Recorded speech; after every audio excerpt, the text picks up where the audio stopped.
México y el extranjero. Desde 2023 es director y fundador del Carbonell Center for Study of Law, que tiene su sede en el estado de Florida, Estados Unidos. Socio del despacho Carbonell Consultoría Constitucional, dedicado a dar asesoría en asuntos de oralidad procesal y amparo. Fue nombrado como investigador nacional nivel 3, que es el máximo nivel, del Sistema Nacional de Investigadores en enero del 2005, siendo el más joven científico del país en alcanzar ese nivel. Durante 23 años fue investigador del Instituto de Investigaciones Jurídicas de la UNAM. Autor de 89 libros propios y coordinador o compilador de otras 62 obras.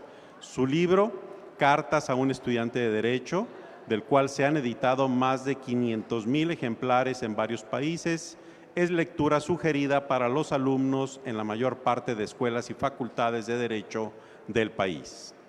Ha publicado más de 600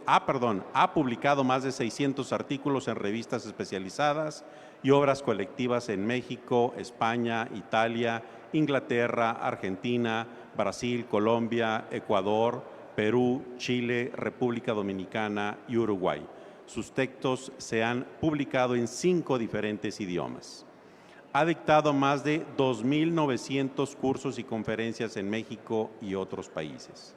Ha recibido varios premios a lo largo de su carrera profesional, como por ejemplo el Premio de Investigación Jurídica Ignacio Manuel Altamirano, el Premio Universidad Nacional para Jóvenes Académicos, el Premio Malinali 2014 en Tabasco, el Premio Estatal de Derechos Humanos de Nuevo León 2015, la Medalla a la Excelencia Académica de la Universidad de Celaya y el Premio a la Innovación Jurídica 2018 de la revista El Mundo del Abogado.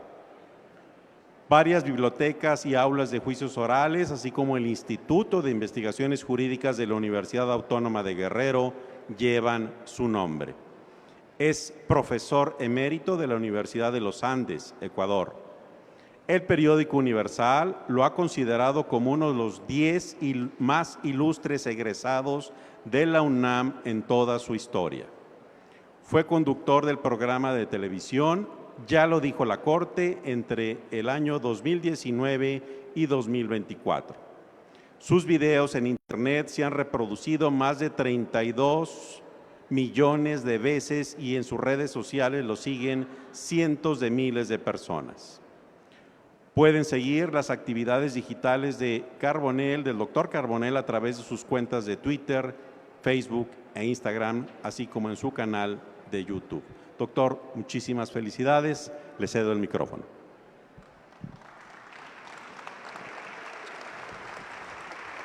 Muchas gracias. Muy buenos días a todas y a todos. En primer lugar, expreso mi enhorabuena a la Facultad de Derecho y Ciencias Políticas de la Universidad Autónoma de Juárez, de la Universidad de Juárez del Estado de Durango, a su director, al Poder Judicial también del Estado por organizar este congreso y sobre todo, magistrada Pacheco, enhorabuena por lo atinado del tema. No hay, oigan esto que les voy a decir y ahorita lo fundamento, no hay en el panorama jurídico mexicano un tema de mayor alcance, de mayor relevancia, de mayor impacto en la vida de miles, probablemente de millones de mexicanas y de mexicanos, como este, del Código Nacional de Procedimientos Civiles y Familiares. Y ahorita les voy a dar los datos que justifican esta afirmación. No es gratuita. Enhorabuena a las instituciones convocantes y mucho éxito para lo que sigue. Voy a darles, como efectivamente se mencionó, algunas claves de lectura del código, porque el código es extraordinariamente complejo. Entonces, mi primera consideración, mi primera sugerencia es que no se confíen, no se confíen. No es un código que uno pueda tomar un domingo en la tarde leerlo del artículo primero al 1191 y pensar que ya con eso conoce el procedimiento civil y familiar. Es un código muy extenso. Por ejemplo, si lo comparamos con el Código Nacional de Procedimientos Penales, este tiene más del doble de artículos. Simplemente desde ese punto de vista ya es más complejo.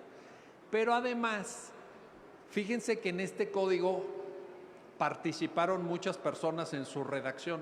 Hay muchas manos y se nota. Se nota en el estilo, se nota en cómo están redactados preceptos de diferentes títulos del propio código. Entonces, no se confíen, no se confíen. Segundo punto, creo que es muy importante, como les decía, que ustedes adviertan, y eso, y me da gusto que me hayan permitido hacer la primera exposición, la primera conferencia, porque sirve para dar el contexto. Este código es muy importante desde el punto de vista cuantitativo y cualitativo. Cuantitativamente, ahí les va. Hay un documento en internet, lo pueden bajar, lo pueden ver, lo pueden revisar, les pido que lo hagan por favor, que se llama Censo Nacional de Impartición de Justicia Estatal. Ojo, fíjense, Censo Nacional de Impartición de Justicia Estatal del INEGI. Está en la página del INEGI. Y en ese documento nos refiere el INEGI datos muy interesantes. Por ejemplo, y lo decía el magistrado presidente, pero ahora quiero detallarlo, el 76.2% de todas las sentencias que dictan los órganos de impartición de justicia en las entidades federativas son en materia civil o familiar. 76.2%.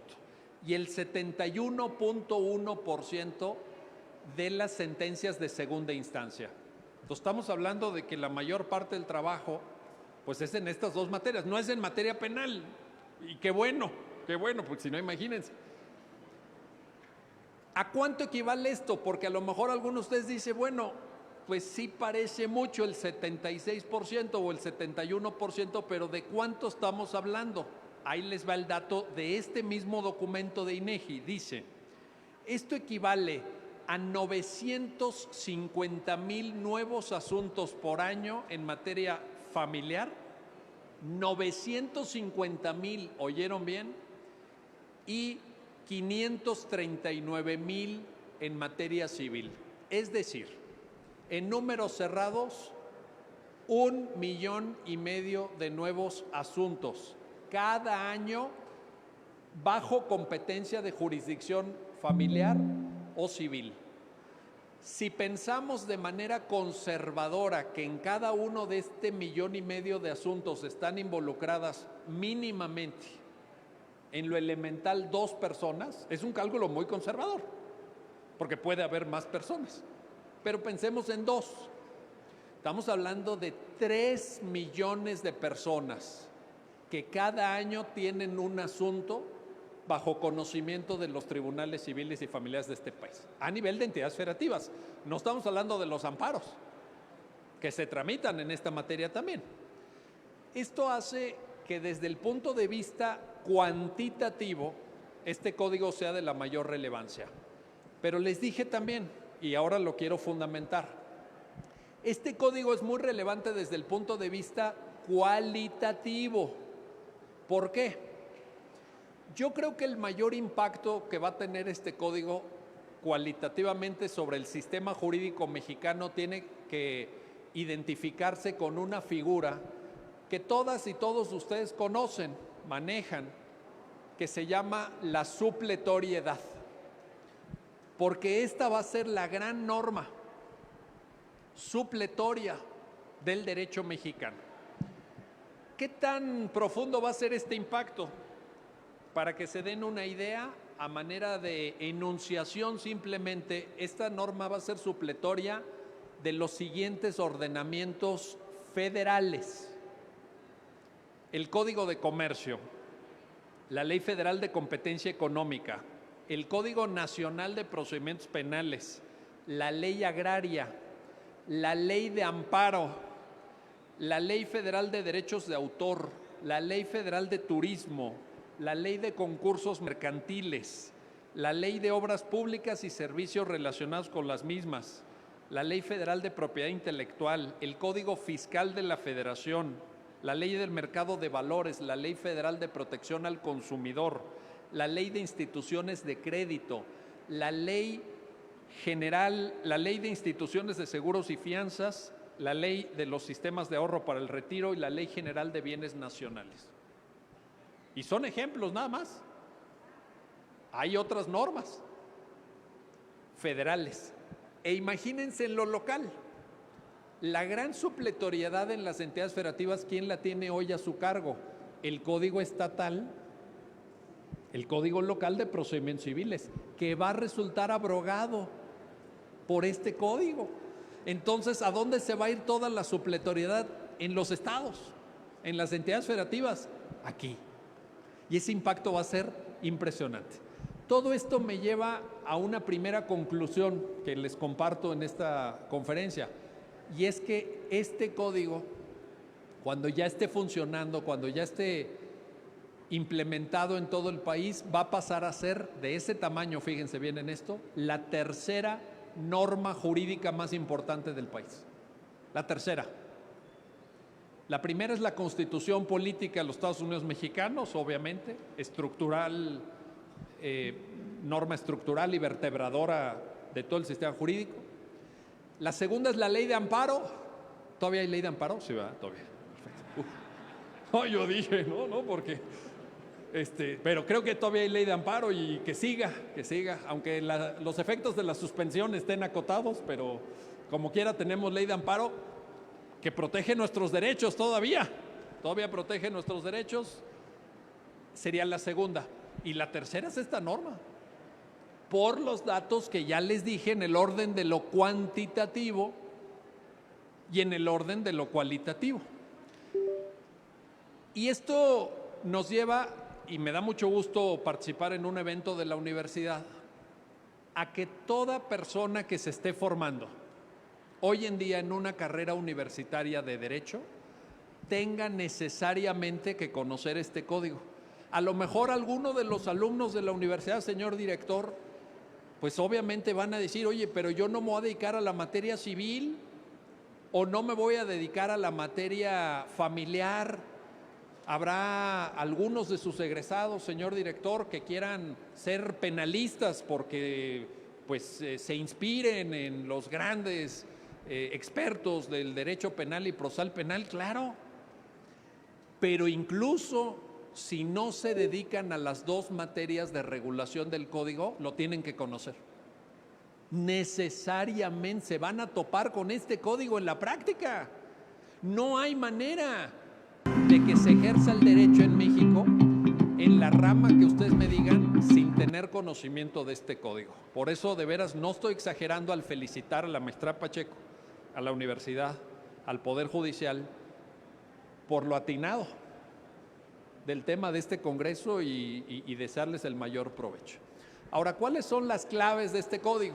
Miren, obviamente es muy difícil sintetizarlo en el marco de una conferencia, pero ahí les va. En primer lugar, este código es muy, digamos,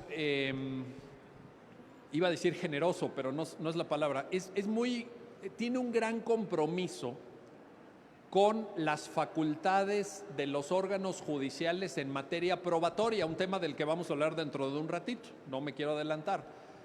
Pero la verdad es que si ustedes abren su código, por ejemplo, y yo sé que muchos de ustedes no lo traen, pero por ahí, si quieren, apúntenlo nada más para que luego lo vean. Si ustedes abren su código en el artículo 262, van a ver un principio en materia probatoria que a mí, yo cuando lo leí, honestamente me quedé con la boca abierta, dije, ¡wow! Oh, ¡qué maravilla! Ahí les va. Voy a leer la primera frase. La autoridad jurisdiccional de oficio, fíjense, de oficio, podrá decretar en todo tiempo, sea cual fuere la naturaleza del procedimiento, la práctica o ampliación de cualquier diligencia probatoria. ¿Ya vieron? Fíjense nada más los conceptos que maneja artículo 262. Decretar de oficio, en todo tiempo, sea cual sea la naturaleza del procedimiento, por lo tanto no distingue entre la materia civil y la familiar. La práctica de cualquier diligencia probatoria. Con esta disposición están enterrando el llamado principio dispositivo del proceso civil, que históricamente había caracterizado el proceso civil. Ya no hay tal, hay oficiosidad. Y hace poco que dimos un diplomado sobre el código, una persona juzgadora, una jueza en materia familiar me decía, no hombre, olvídate. Imagínate, los juzgados familiares estamos saturados, tenemos mucho trabajo y todavía quieren que hagamos esto. No, pues ¿a qué hora? Y yo le dije, yo no sé si lo van a hacer o no en la práctica, pero ¿qué es lo importante? Que el código lo contempla. Aquí está. Ya quienes ejercen la jurisdicción familiar sabrán si lo usan o no, pero el código lo establece y ese sí es un paso importantísimo. En el mismo tenor de ideas, les pido que revisen también con calma el artículo 295 del código. Por favor, anótenlo para que luego lo revisen con calma, porque fíjense que en el artículo 295 aterriza el código un poquito este concepto en relación al desahogo de la prueba testimonial. Y dice que cuando se esté desahogando la prueba testimonial, artículo 295, ya lo apuntaron, artículo 295, dice, cuando se esté desahogando la prueba testimonial, la autoridad jurisdiccional tiene la facultad de hacer las preguntas que estime conducentes a las personas testigos. En materia civil dice, solamente para efectos aclaratorios respecto de la información que las partes tienen que aportar en el proceso. Pero nada más que este 295 se tiene que leer a la luz del 262 que ya referí, ¿no? Y entonces ahí vamos a ver cómo se conjugan.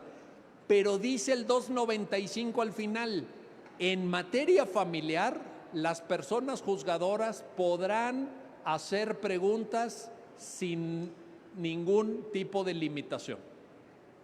No nada más para efectos aclaratorios, eso es en materia civil, pero en materia familiar, sin límite. Ahí está una segunda clave de este primer punto. Y por último, en esta primera clave, anoten también para que luego lo vean, porque es muy importante y va a generar mucho debate, ¿eh? Mucho debate van a ver. Artículo 343, porque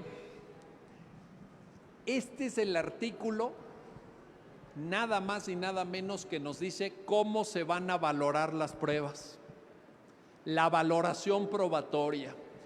Y aquí el código me parece que podemos afirmar con fundamento que es bastante vanguardista. ¿Por qué es bastante vanguardista? Porque el código adopta el sistema de valoración probatoria llamado, la valoración libre, lógica y basada en la experiencia. Oigan estos tres conceptos. La valoración de la prueba va a ser de manera libre, de manera lógica y basada en la experiencia. Bueno, basada en la experiencia se refiere a las máximas de la experiencia, ¿no? Que es un concepto que habrá que estudiar y habrá que analizar y habrá que definir en su momento. Y dice el 343, la autoridad jurisdiccional deberá exponer la motivación racional de las pruebas. Aquí las palabras cuentan mucho, ojo, motivación racional de las pruebas, con lo cual, desde mi punto de vista, deja atrás ese paradigma histórico, ya en buena medida superado en muchos países, de la íntima convicción. Porque si tú vas a motivar racionalmente la valoración que hiciste de un elemento probatorio, eso está sujeto a justificación, está sujeto a argumentación. Entonces ya no sirve, ya no se vale que digas, el testigo no me generó convicción, el dicho del testigo no me generó convicción, por lo tanto le doy un valor probatorio nulo o muy bajo. ¿No te generó convicción? ¿Eso es racional o no? lo que cada quien crea. Pues yo creo que no. La motivación racional es un ejercicio, antes que ninguna otra cosa, argumentativo. Entonces, la motivación tiene que ser objeto de argumentación, de demostración, de diálogo entre la persona juzgadora y quienes son los destinatarios de esta misma valoración. Eso por un lado. 2, segunda clave del Código Nacional. El Código hace una apuesta muy fuerte y va a ser un gran reto, porque ya escuché a la magistrada Pacheco que atinadamente dijo, bueno, el tema de los juzgados, la infraestructura, el presupuesto, qué bueno que lo dijo para que lo escuche el señor diputado. Bueno, pero ya no te va a tocar votar el presupuesto, Ricardo. Pues los que siguen, Ricardo, déjales ahí una nota. A los que ahí en tu oficina les dejas una nota, por favor, pongan atención. No hay candidatos aquí, no vinieron los candidatos, están en campaña. Están en campaña los candidatos. Bueno, para que se los digan a sus futuros representantes populares se necesita invertir. Ahí les va. Este código hace una gran apuesta por la justicia digital, que es algo que tuvimos que haber aprendido, pero no sé si lo aprendimos en la pandemia. Tuvimos que haberlo aprendido. Ojalá que haya quedado algo. Quiero que revisen, por favor, en este tenor de ideas, el artículo 933, artículo 933 del Código, en donde este compromiso al que me estoy refiriendo queda perfectamente plasmado, porque dice en la parte conducente, no los voy a aburrir leyendo artículos, no vine a leerles el Código, simplemente a compartir con ustedes esto, pero ahí les va. ¿Cuál es la parte importante del 933? Dice: todos los procedimientos regulados en el presente Código Nacional podrán tramitarse bajo la modalidad de procedimiento en línea. Todos. Dice, todos los procedimientos.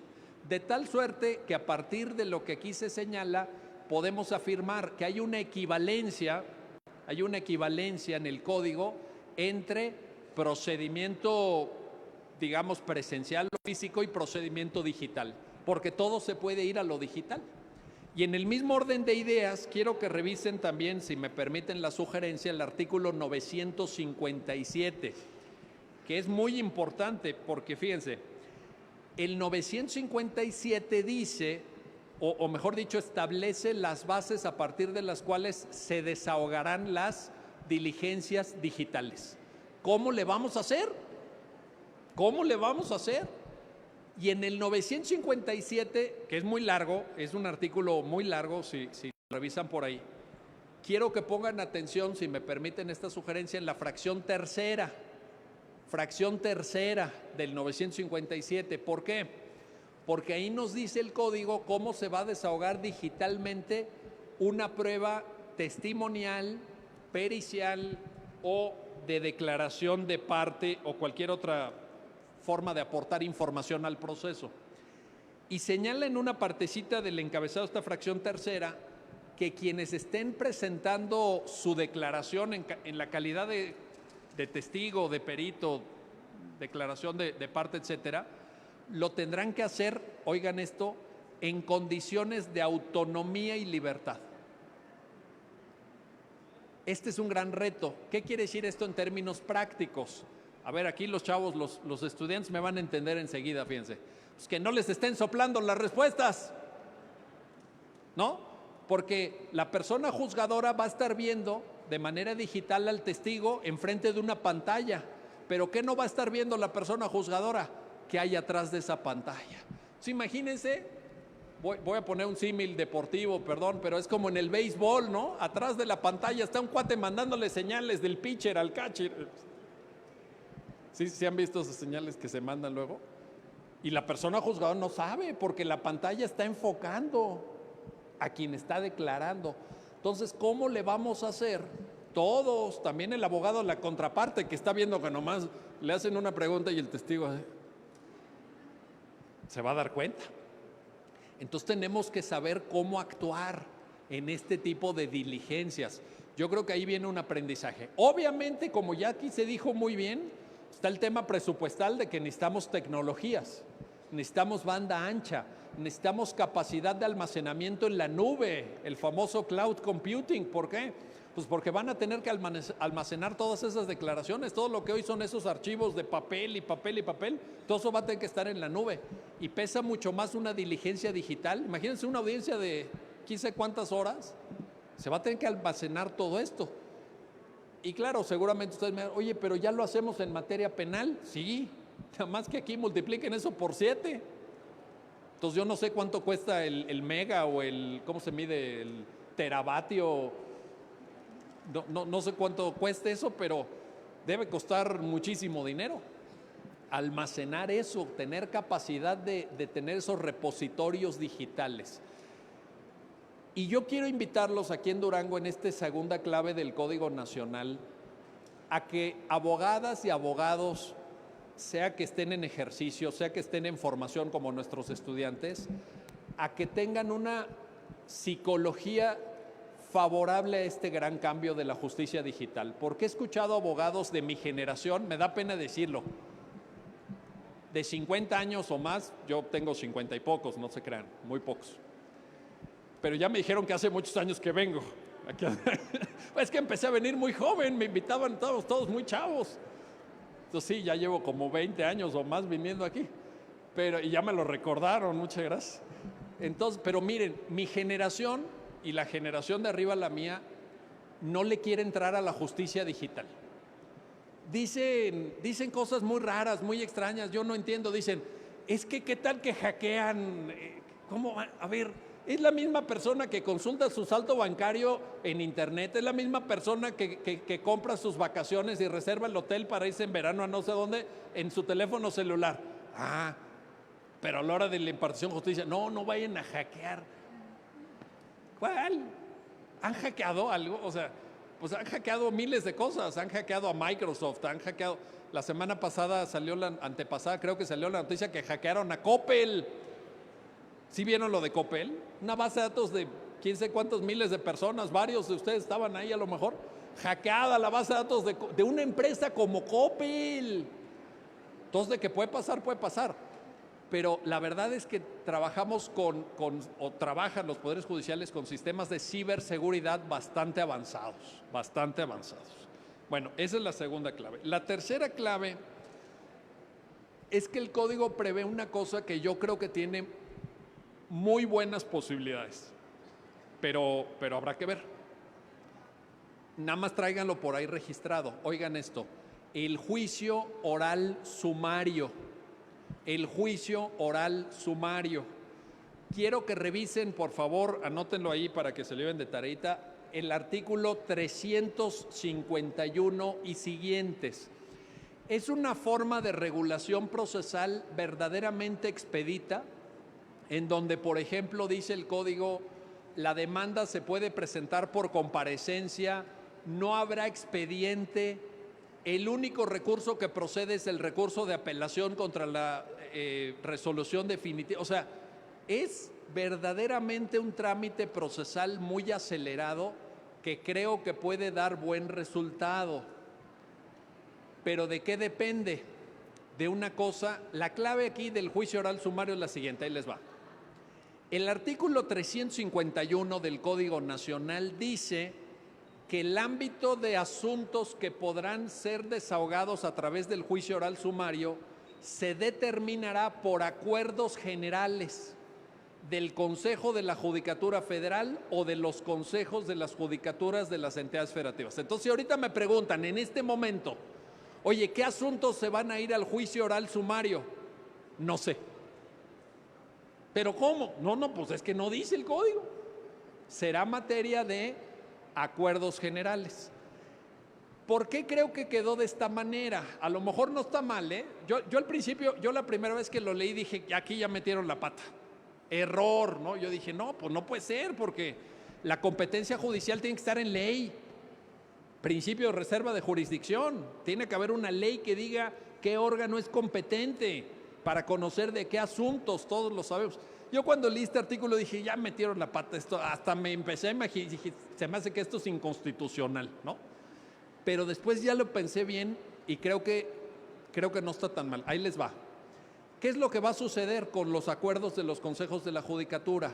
Que cada entidad federativa va a poder medir qué tan grande o qué tan pequeña va a ser la puerta para entrar al juicio oral sumario, de tal suerte que si la experiencia es favorable, los números son buenos, seguramente la puerta se va a hacer más grande.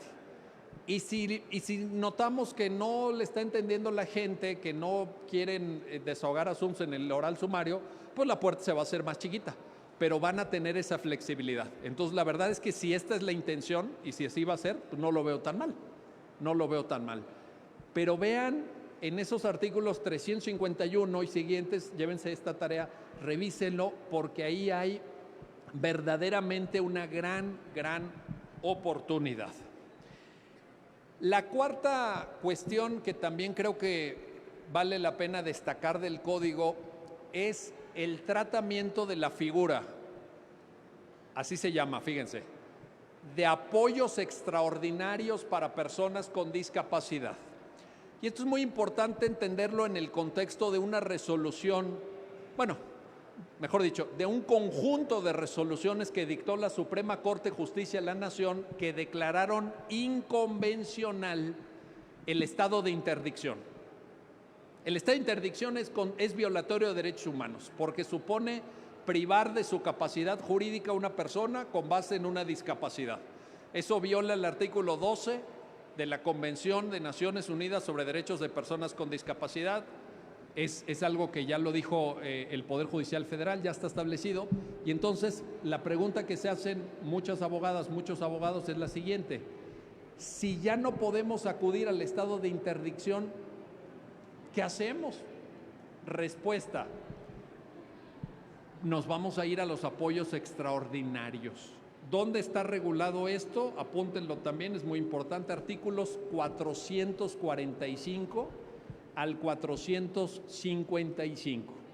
Y básicamente lo que dice en esta parte del código es que los apoyos extraordinarios serán algunas medidas que permitan a una persona con discapacidad llevar a cabo actos jurídicos, actos de materia civil, materia familiar tengo mis dudas porque hay un artículo que dice que actos personalísimos no, pero sobre todo en materia civil, que puedan, por ejemplo, tener que ver con su patrimonio a través de una tercera persona, pero de carácter siempre con vigilancia judicial, con autorización judicial, acompañamiento judicial y de manera episódica. ¿Cuál es la diferencia con la interdicción? La interdicción te quitaba la capacidad jurídica.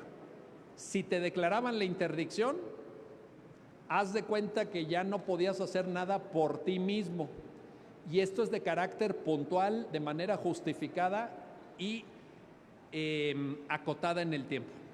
Entonces, sí es un cambio muy importante. Si quieren ver más detalles sobre el tema de estado de interdicción y por qué es inconvencional, les recomiendo la sentencia de la Suprema Corte que resuelve el amparo directo, apunten, amparo directo 4/2021. Es una de las muchas, pero creo que esta es la mejor, esta lo sintetiza muy bien. Amparo directo 4/2021 para entender el contexto de esta cuestión. Quinta clave del código. Una de las personas que encabezó la redacción del código y coordinó el grupo redactor es la ministra en retiro, Olga Sánchez Cordero. Seguramente la conocen, han escuchado. Olga Sánchez Cordero inició su carrera jurídica hace muchos años siendo notaria. Bueno, es notaria porque todavía tiene una patente, es notaria. Y pues lo digo porque es público, vaya, no estoy en un plan de chisme, todo el mundo lo sabe. Su esposo es notario, su hija Olga es notaria, su hijo, que no me acuerdo cómo se llama, Eduardo, su hijo, también es notario, o sea, su papá fue notario. Jorge Sánchez Cordero, maestro de la Facultad de Derecho de la UNAM. Entonces ellos son de familia de notarios, ¿verdad? Y en el código se nota, ¿por qué? Porque hay muchas atribuciones para fedatarios públicos, incluyo a notarios y a corredores, pero fundamentalmente notarios. ¿Cómo cuáles? Ahí les va. Los notarios pueden desahogar el llamado divorcio bilateral, artículo 661.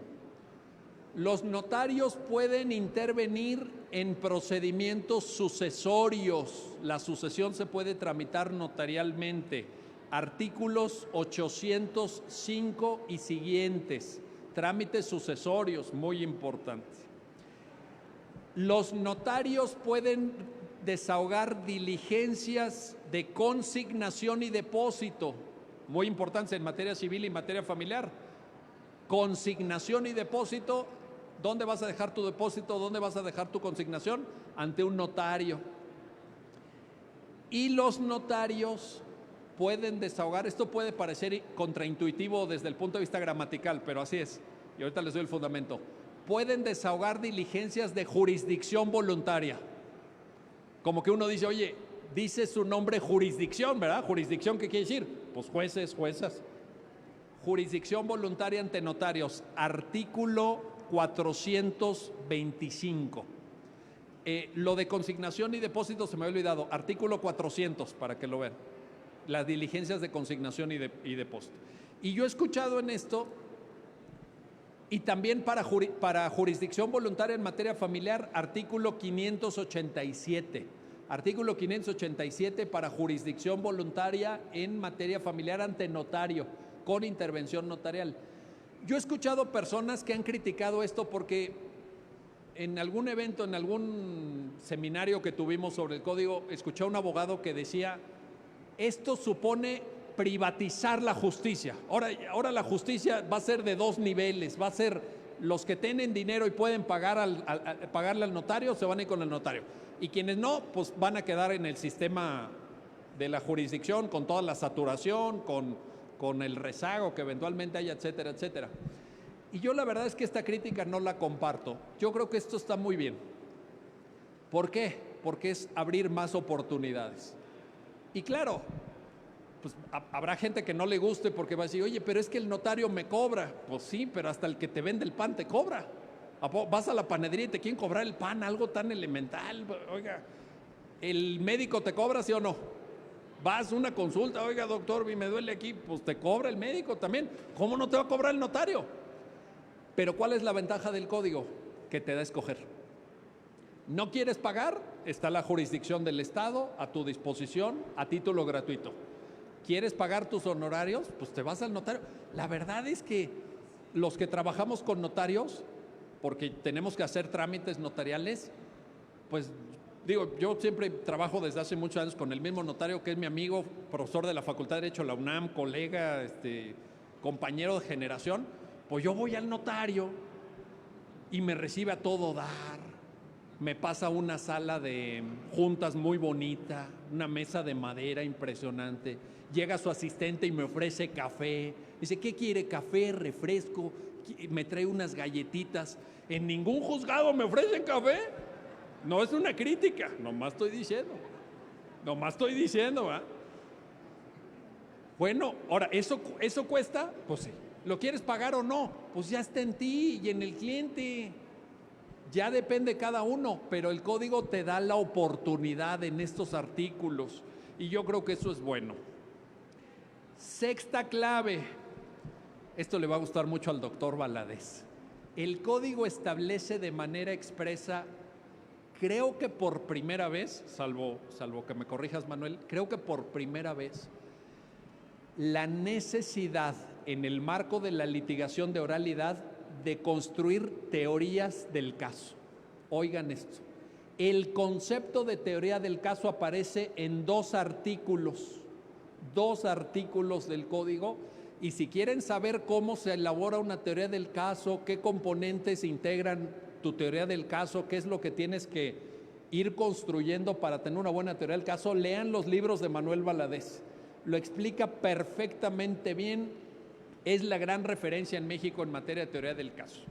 ¿Cuáles son estos artículos? Anótenlos para que los vean. Artículo 466 para la materia civil, teoría del caso en materia civil, artículo 466, y artículo 678 para la teoría del caso que se habrá de presentar en materia familiar, Obviamente, seguramente los penalistas que están aquí me van a decir, no hombre, pero nosotros en penal, la teoría del caso, y sí, está bien, pero no lo dice el Código Nacional de Procedimientos Penales. En este código está expresamente. Y por cierto, esto les va a gustar a las juezas y jueces en materia familiar. En el 678, en el artículo 678 dice que tu teoría del caso en materia familiar y tus alegatos en general de apertura los vas a tener que presentar en no más de 10 minutos. Nada más quiero que se fijen en eso. 10 minutos.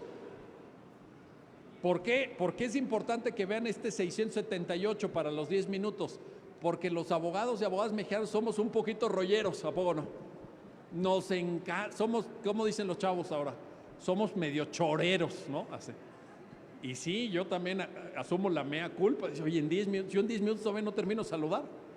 Yo en 10 minutos todavía no termino de decir buenos días. Me va a decir la jueza. Se acabó su tiempo. Como ahorita el moderador me va a decir en unos minutos, se acabó su tiempo. Imagínense. Entonces, creo que es muy importante aprender qué es la teoría del caso. ¿Qué tipo de elementos deben estar integrados en una buena teoría del caso y tener capacidad de síntesis? Entonces, a mí me entusiasmó cuando escuché en los discursos inaugurales que va a haber una simulación. Creo que dijeron que iba a haber una simulación en algún... Eso es perfecto. Enhorabuena, porque eso hay que empezar a trabajar. Hay que empezar a entrenarse. Desde que estudian, desde que son estudiantes, tienen que empezar a entrar en esta lógica. Séptima, son 10 nada más, ya me estoy acercando al final. Es muy importante también observar, y esto va a ser un reto enorme porque lo fue en materia penal, pero aquí lo va a ser todavía más. La regulación del desahogo de la prueba testimonial. ¿Cómo se va a desahogar la prueba testimonial? Todavía en materia civil y familiar, en materia civil menos, pero sobre todo en materia familiar dependemos mucho de la testimonial, mucho. Entonces, hay que saber la mecánica. Ahí la clave es la siguiente, anoten por favor. Artículo 294. Artículo 294. Pero van a ver ahí que en el 294, pues obviamente el código se refiere a un desahogo de prueba testimonial con oralidad.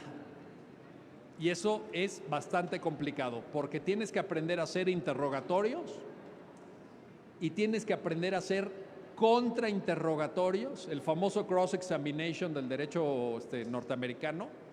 Tienes que saber cuándo hacer preguntas abiertas, cuándo hacer preguntas cerradas, cómo proponer objeciones para control horizontal de la información que entra en el proceso. O sea, todo eso es un aprendizaje de oralidad, todo eso es un aprendizaje de litigación. Y estoy hablando de la prueba testimonial nada más, pero también se aplica lo mismo a la prueba pericial, prueba pericial, artículo 300 del código, para que lo busquen. Artículo 300, prueba pericial. Entonces yo creo que aquí tenemos un reto enorme, que estoy seguro que la Facultad de Derecho y Ciencias Políticas de la Universidad Juárez de Durango ya lo está viendo, ya lo trae en el radar el señor director, que siempre está muy actualizado, para enseñárselos desde la carrera. Técnicas de litigación, cómo interrogar, cómo contrainterrogar, cómo interrogar a un testigo, cómo interrogar a un perito. En las capacitaciones del sistema penal acusatorio, la diferencia cuando interrogas a un policía o cuando interrogas a la víctima, etcétera. Pues aquí va a ser lo mismo. No se desahoga igual un interrogatorio a perito que un interrogatorio a un testigo. La octava clave es la apuesta que hace el código por los medios alternativos de solución de controversias, y ahora el código se tiene que leer con lo que yo llamaría su ley hermana. ¿Cuál es la ley hermana del código? ¿Cuál es la ley hermana del código? Pues la Ley General de Mecanismos Alternativos de Solución de Controversias, publicada en el Diario Oficial de la Federación el 26 de enero del año 2024. Entonces tienen que tener su código junto con su ley de medios alternos. Y aquí también es muy importante que nosotros desde la educación jurídica, ustedes aquí en la Universidad Juárez les sepan transmitir a las jóvenes generaciones de juristas que esto es una gran oportunidad. Es una oportunidad para que no sigamos ejerciendo una abogacía de choque, una abogacía de conflicto, una abogacía de pleito, que por ejemplo en materia familiar le cuesta muchísimo a las familias, a las relaciones, a los excónyuges en casos de divorcio, separación, en concubinato, etcétera, porque muchas veces los abogados prolongamos esos pleitos y duran años, y ahí anda la señora que no me paga la pensión de alimentos, que cómo le... Hay que promover una abogacía de concordia, una abogacía de paz, una abogacía que resuelva rápido los problemas. ¿Cómo puede resolver rápido los problemas? Hoy en la tarde vamos a platicar de eso justamente ahí en el Congreso que nos va a hospedar. ¿Cómo los podemos resolver bien? Pues los medios alternos. Tienes base constitucional, tienes ley general, tienes legislación del Estado de Durango que ahora la van a tener que actualizar. Pues tienes todo, pero que hay que cambiar. Y ahí es donde viene la educación jurídica, ahí es donde viene el papel de la universidad. Lo que hay que cambiar es la mentalidad, la forma de pensar, para que nosotros nos enfoquemos en resolver el problema, no en hacer el problema más largo. El otro día, el fin de semana pasado que tuvimos un congreso, un gran abogado, un brillantísimo abogado, mi querido amigo José Mario de la Garza, ponía un ejemplo, decía, llega el licenciado, llega el abogado, ¿verdad? El abogado postulante con su cliente y le dice, le traigo buenas noticias. Ganamos, fíjense, ganamos el incidente de nulidad de notificaciones. Ganamos, le traigo muy buenas noticias. Y el cliente dice, oiga, licenciado, pues gracias, pero ¿a qué hora va a resolver mi asunto, licenciado? Mi problema, licenciado. No, olvídese, ganamos el incidente de nulidad. ¿Para qué le sirve eso a la gente? ¿Para qué sirve ganar? Pero en la escuela nos lo explican durante varios semestres. No, usted va a tener tales recursos, usted va a ejercer tales atribuciones para nulificar la notificación o ¿para qué sirve eso? ¿Qué nos dice el artículo 17 constitucional? Resolver de fondo. Artículo 17 constitucional. Bueno, la novena y penúltima es, ya por ahí se decía, ya se comentaba, y quiero poner énfasis en ello, el código establece una procedencia muy limitada de los recursos. Los recursos en el código son tres, solamente son tres. Son los recursos de apelación, que es el principal, el de reposición y el de queja. La clave está en el artículo 905, anótenlo por favor, artículo 905, para que vean el tema de los recursos, pero realmente la procedencia está muy limitada y en ello siguen el ejemplo del Código Nacional de Procedimientos Penales también. Por ejemplo, la procedencia del recurso de apelación en materia penal, que estaba muy acotada y luego lo reformaron para ampliarlo, porque yo creo que tenía algún aspecto de inconvencionalidad desde mi punto de vista. Entonces se amplió, pero todo eso está muy acotado.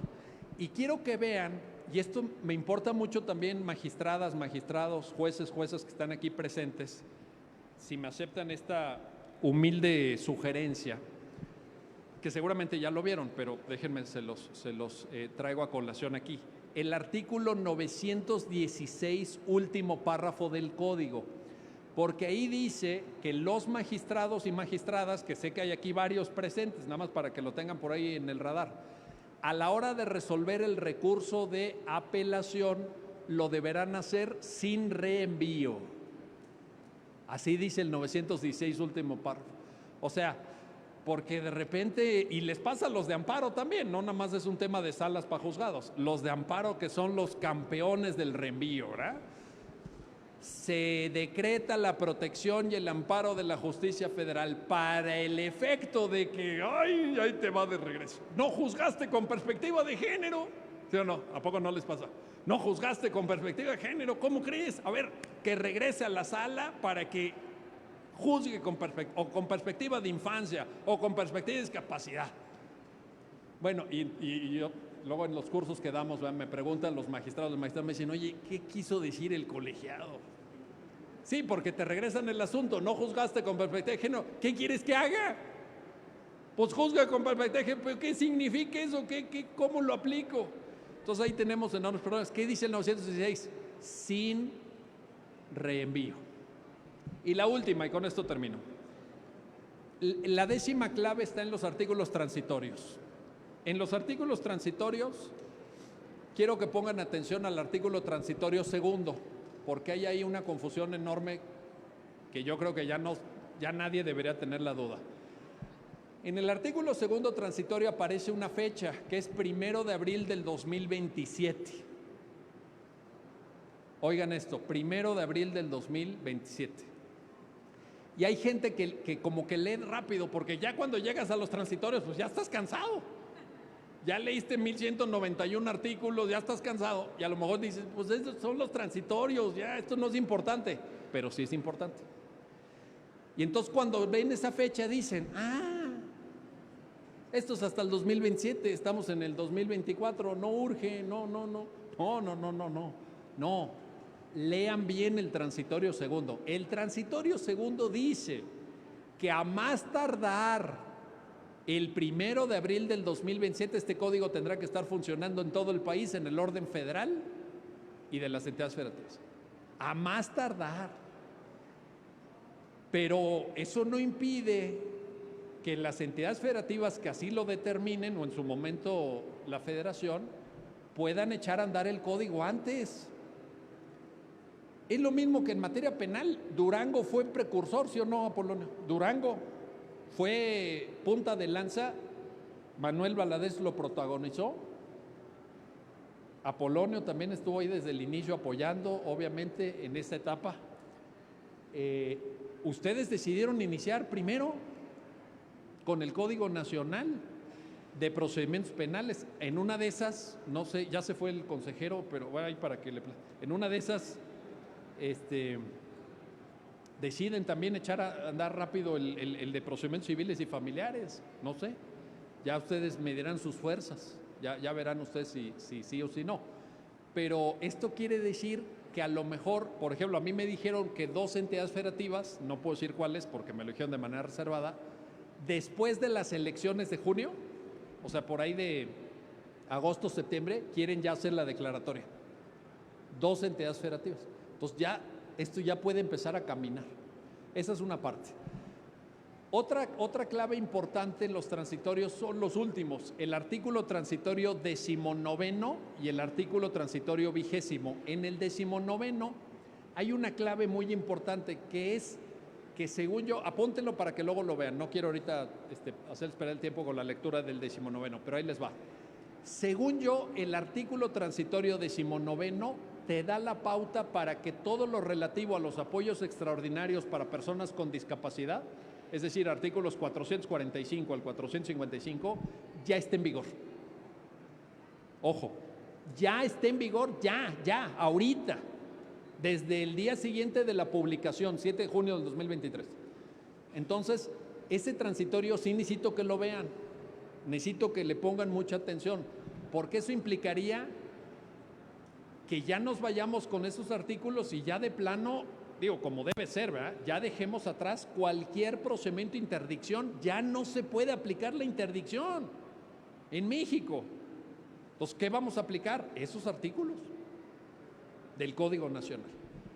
Y el transitorio 20, quiero que vean el transitorio 20 porque establece también que en caso de aquellas entidades federativas que no tengan regulación estatal específica en materia del procedimiento de declaración de ausencia por desaparición, personas desaparecidas, pues entonces entrará ya en lo inmediato las disposiciones del Código Nacional. Y es un tema muy sensible, las personas desaparecidas en el país. Estamos hablando de... Bueno, creo que bajó, ¿no? El número, creo que bajó el número, pero igual estamos hablando de muchas personas, a lo mejor ¿cuántas? ¿En cuánto quedó ya después de la rasura? ¿En cuánto quedó? pero estamos hablando de ¿qué? ¿100,000 personas? O más, 100,000 por ahí. Desaparecidas. Nada más quiero que piensen en esto. Esas personas tienen un régimen civil y tienen un régimen familiar. Entonces, imagínense que la casa de la familia, el bien patrimonial que mayor valor tiene, la casa, pues está a nombre del señor. Y oye, ¿y dónde está el señor? Pues está desaparecido. ¿Qué hacemos con la casa? ¿Qué hacemos con la casa? Entonces, es muy importante que vean ese transitorio. Mi interpretación es esta. El transitorio 19º y el 20º permiten que esas dos materias, procedimiento especial de declaración de ausencia por desaparición y apoyos extraordinarios para personas con discapacidad, mi lectura es que ya están en vigor. Entonces, cuando dicen, no, el código todavía no entra en vigor. No, en esa parte sí. En esas disposiciones sí. Y por tanto, tenemos que actualizarnos ya. Pero incluso supongan, esta es mi reflexión de cierre, supongan que efectivamente Durango dice, oye, nos vamos hasta el 2027. No, ahorita no hay dinero, ya ven que la austeridad, ya saben, ¿no? Nos vamos hasta el 2027. Incluso en ese escenario, acéptenme esta sugerencia, apúrense a estudiar el código. Apúrense a estudiar. En materia penal tuvieron 8 años. Del 18 de junio del 2008 al 17 de junio, 11:59 de la noche, del 2016. 8 años. Aquí estamos hablando de 4. Nada más que el número de asuntos son 7 veces más. Los asuntos en materia penal, ya no se los dije al principio, según el INEGI, del total de la carga laboral de los poderes judiciales de las entidades federativas, la materia penal es el 10%. La materia civil y familiar es el 76%, como ya se los... Entonces imagínense lo que supone implementar esto en la mitad de tiempo para todo el país. Va a ser un reto enorme. Yo los felicito por esta convocatoria, los felicito por haberle atinado al tema de este congreso. Enhorabuena a las instituciones convocantes. Les deseo mucho éxito y les agradezco el favor de su atención. Muchas gracias.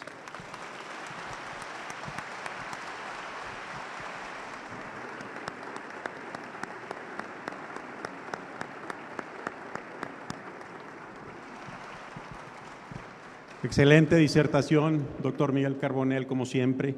Muchísimas gracias por compartirnos esos puntos claves en relación al estudio del Código Nacional de Procedimientos Civiles y Familiares. Esperemos que los alumnos hayan tomado nota, por supuesto.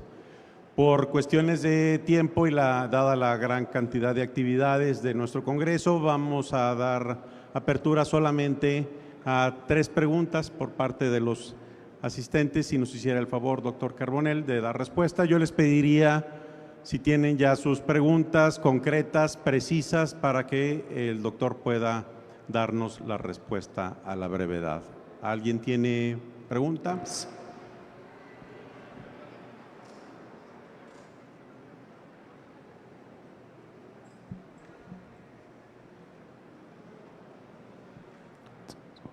Válgame, quedó muy claro pues todo.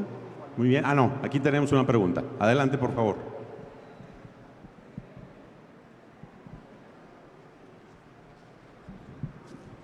Gracias, doctor. Yo tengo una pregunta. Si el sistema civil y familiar supone la oralidad que ya va a entrar en vigor, pero también lo está en el derecho mercantil, laboral, penal y en todas las demás materias, ¿usted considera que también la ley de amparo ya debe de evolucionar a tener un sistema de oralidad?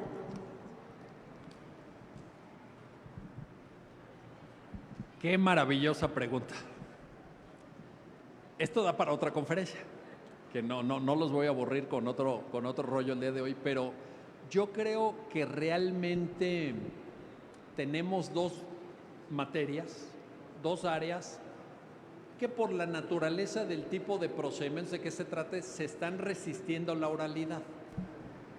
Una es la de amparo y la otra pues es todo lo que tiene que ver con la jurisdicción contencioso-administrativa, como se llamaba desde el derecho francés del siglo XIX, pues porque la administración pública en nuestra cultura jurídica pues todo lo hace por escrito. O sea, los órganos administrativos todo es por escrito, todo es con copia no sé qué, híjole, es esa burocracia que viene de la colonia, de otras épocas. Entonces ahí no hemos podido. ¿Podría el proceso de amparo desahogarse con oralidad? Yo no veo ningún problema. Ningún problema. De hecho, quizá no es el mejor día para comentarlo, ni es la mejor coyuntura ahorita, pero bueno, ya terminó la legislatura del Congreso de la Unión, ahorita ya no estamos tan en peligro hasta septiembre, ¿no? Entonces sí lo puedo decir, necesitamos hacerle ajustes al proceso de amparo,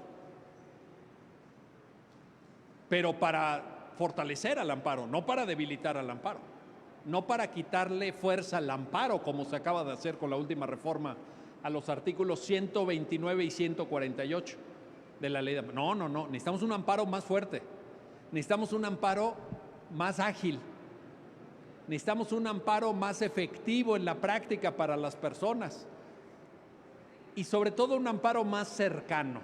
Yo pienso que todavía la justicia federal se ve un poquito lejana. Allá, ¿no? La Suprema Corte, los colegiados, etcétera. ¿Lo podemos lograr con oralidad? Yo creo que sí. Es una gran idea, es una gran propuesta, y si uno se fija en la estructura procesal del amparo, la tramitación procesal, yo no veo ningún problema de que sea oral. Claro, ojo, nada más porque ya sé que algunos colegas profesores ahorita seguramente estarán pensando, y mañana lo van a comentar en sus clases ahí en la facultad. Vino este señor que dicen que lleva aquí muchos años, lo llevan, siempre lo traen, etcétera, y dijo que la oralidad, como si todo fuera oral. No, de una vez lo aclaro porque sé que muchos profesores luego lo comentan al día siguiente en las clases. Cuando hablamos de oralidad procesal no queremos decir que el 100% de las actuaciones sean orales, nadie se confunda. Es predominancia solamente. No quiere decir, como es oral ya no hay nada escrito. No, claro que hay escrito, muchas cosas hay escritas, muchas cosas, y las puede haber en materia de amparo. Pero podemos hacer que la oralidad sea predominante en el desahogo de los juicios de amparo, sí. Y es una gran idea y es una gran pregunta. ¿Quién más?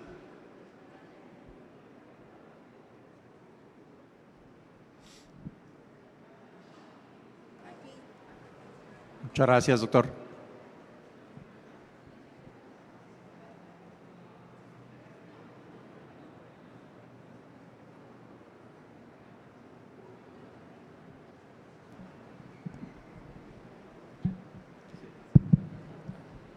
Gracias.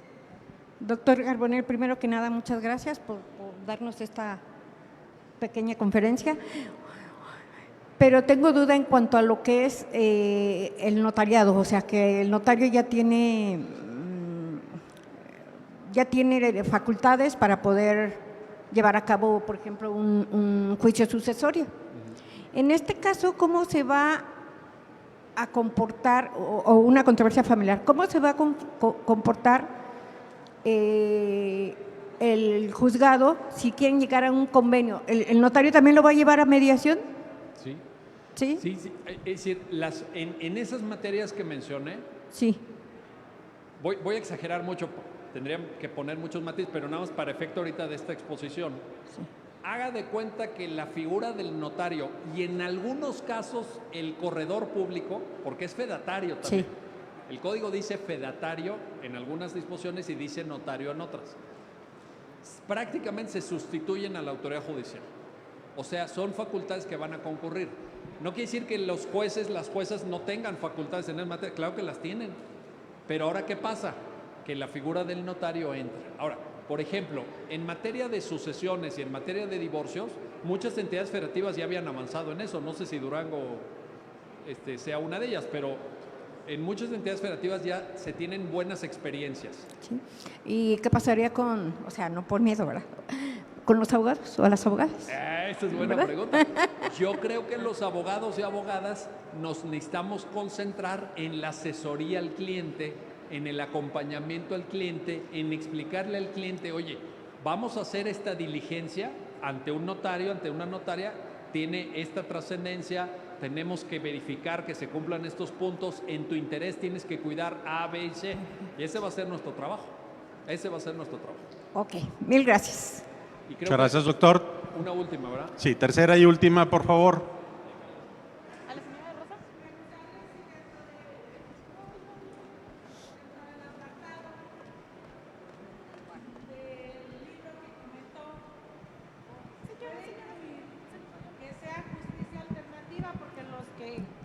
los que no conocemos mucho del tema, y luego pues yo vengo de un pueblo, ¿verdad? Se llama Orizaba, Puanas, Durango, y menos mis tíos, los campesinos, mis primos, pues menos ellos conocen. Entonces, ¿cómo les vamos a explicar que pagando pueden tener justicia a modo?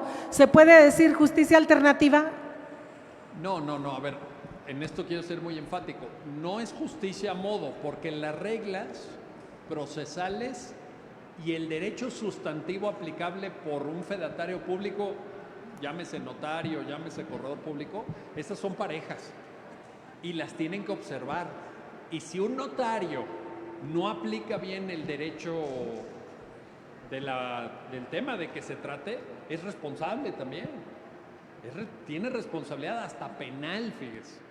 Entonces no es que sea justicia a modo. ¿Sí está claro eso o no? Yo no dije justicia a modo, sí.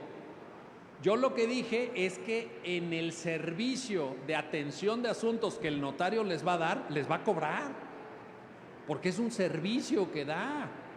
O sea, el notario no tiene un sueldo como servidor o servidora público, entonces el notario vive de los honorarios que les pagamos sus clientes. Y pues eso se va a cobrar. Ahora, ¿eso está mal? No. ¿Eso quiere decir que entonces el notario te va a dar siempre la razón? Pues tampoco. Porque el notario tiene que aplicar las normas jurídicas, procesales y sustantivas. Entonces yo creo que aquí hay, por supuesto, una opción muy viable, muy viable. Y el otro día platicando con un amigo notario me decía, y fíjense el optimismo, y yo creo que está justificado, decía, oye, con esto se nos va a ir para arriba el número de trámites que realizamos, vamos a tener mucho trabajo los notarios, me decía. Y le dije, sí es cierto, porque además, con todo respeto a nuestros amigos juzgadores que están aquí presentes, que les agradezco mucho, ya saben que con gran afecto y admiración a su trabajo, pero uno pide una cita en una notaría, digo, o no sé, pero, o sea, te la dan rápido la cita, o sea, casi de un día para otro, o si no, te dice, pues vente en 2 días o en 3 días, porque mañana tengo el día completo, pero en 2 o 3 días. De veras, lo del café y lo del refresco, a lo mejor lo dije así anecdóticamente, tuvieron la generosidad de reír algunos de ellos, algunos de ustedes la broma, etc. Pero es cierto. Va uno a los juzgados están saturados. Allá en la Ciudad de México, los juzgados familiares tienen los expedientes en el piso, en el escritorio, hasta en el pasillo del juzgado. Yo a veces he dicho, ¿cómo no se lo lleva alguien? Voy saliendo, me llevo ahí para contarles chismes a mis alumnos, ¿sí o no? Para contarles chismes del divorcio, de que no le quiere pagar no sé qué, de que ya le está peleando la custodia del hijo. Así están, allá en la Ciudad de México, la fila. ¿Saben cuál es la dificultad de litigar familiar en la Ciudad de México? Me dicen los alumnos, doctor, un consejo para litigar asuntos familiares allá en la Ciudad de México. Llega temprano. 1 hora antes de la audiencia ya tienes que estar ahí llegando a los juzgados. ¿Por qué? Por la fila del elevador. Allí en Avenida Juárez, vean, a las 8:30 de la mañana hay 500 abogados formados. Y dice uno, ¿qué? ¿Será oficialía de partes? ¿Qué creen que es? El elevador. Y yo alguna vez que llegué justo, dije, chino, pues ya no me puedo formar, ya no me da tiempo. Subí por las escaleras, no. Era un tercer, pero son pisos triples por la altura. No, haz de cuenta que subir al tercer piso. ¿Dónde está el juzgado? En el tercer piso. Dije, 3 pisos, ¿qué son, hombre? Yo dije, corriendo subí, ¿no? Eran 9 pisos, el equivalente a 9 pisos. Claro, llegué 15 minutos, le dije, oiga, pues, deme chance de recuperar la respiración, es impresionante. Hay mucha carga de trabajo. ¿Pueden ayudarnos con eso los notarios? Yo creo que sí, en buena hora. Y la verdad es que el notariado, aunque es muy distinto en cada entidad federativa, pero el notariado mexicano, en términos generales, sé que me podrán contar anécdotas de terror, todos sabemos anécdotas de terror de los notarios, pero en términos generales tiene buen nivel el notariado mexicano. En términos generales es gente estudiosa, gente que revisa muy bien en términos generales. Ya sé que ahorita me decís, sí, pero yo conozco uno que, bueno, yo también conozco algunos que son impresentables, pero en términos generales nos pueden ayudar. Y esto es para que cada quien elija. ¿Por qué? Porque el código no les quitó nada. La jurisdicción familiar sigue. Está expedita para impartir justicia, como lo dice el artículo 17 constitucional.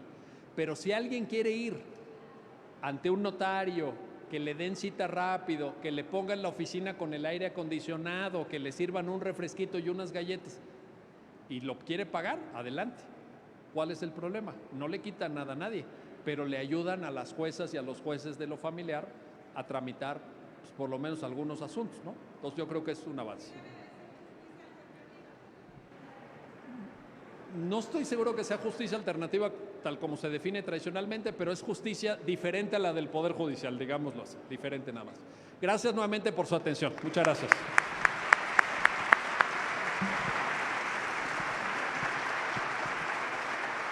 Muchas gracias al doctor Miguel Carbonell por su excelente disposición para contestar las preguntas de nuestros asistentes. De esta manera cerramos su participación. Le pido por favor la presencia del señor director.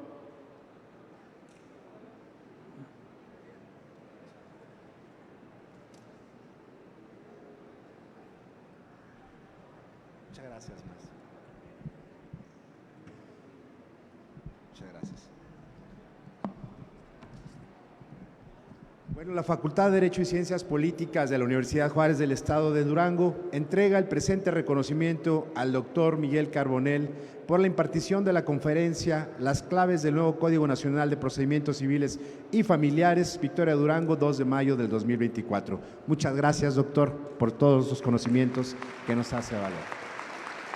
Muchas gracias.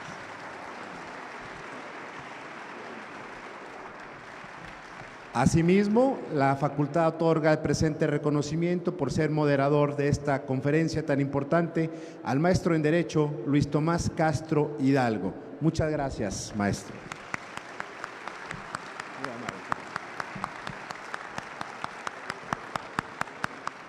Y no se vayan, seguimos a continuación con la presentación del libro. Gracias. Gracias, gracias. Gracias, muy amable.